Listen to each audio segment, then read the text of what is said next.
नमस्कार सांग माने चलते आज आम पनीर बनैबा बिना क्रीम बिना काजू रे केमिति क्रीमी टेक्सचर घरे रेस्टोरेंट स्टाइल पनीर बनई परिबा। चलते आम देखा ग्रेवी बनैबा आम प्रथम पैन नवा पैन किसी तेल दे मोटा मोटा काट रखिता पियाज 8 ରୁ 10 कला रसुण 1 इंच ରୁ 2 इंच अदा दे भलसे भाजी नवा टिके भाजी गला पर कि टमाटो पकेदबा तापर आवश्यक अनुसार लुण दे भलसे भाजी घोड़े नवा तापर आम गोटे नड़िया नहीं एमती काटी नवा नड़िया टी बाटिकी तार रस बाहर कर नवा प्रथम रस ढाई छाणीदे छाणीदे तार नड़िया रस बाहर करने देखु नड़िया रस बाहरी गला देखु यहीपरि भाव भाजी गला आम गोटे जार रे काढ़ी नहीं तार गोटे फाइन पेस्ट बन नवा से पैन ने आउ टिके तेल दबा तेल दे हिसाब से आम जीरा 2टा इलायची गोटे लवंग डालचीनी खंडे शुखला लंका गोटे पके भलसे भाजी देची रंग पाई मु काश्मीर लाल मिर्ची पाउडर पकईची बाटी रखिया मसला मिसे भलसे कषापी छाड़ीदा मसलाटी कषि होची 250 ग्राम पनीर नहीं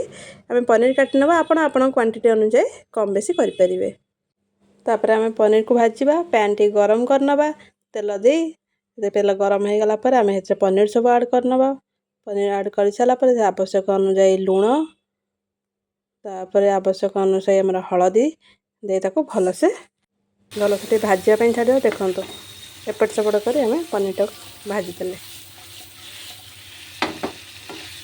मसला को बेसी कषिया दरकार नहीं 80% मसला कषि गला आम रखि नड़ियार रस बाहर कर रखि तादे मिसई भल भाव गोल नवा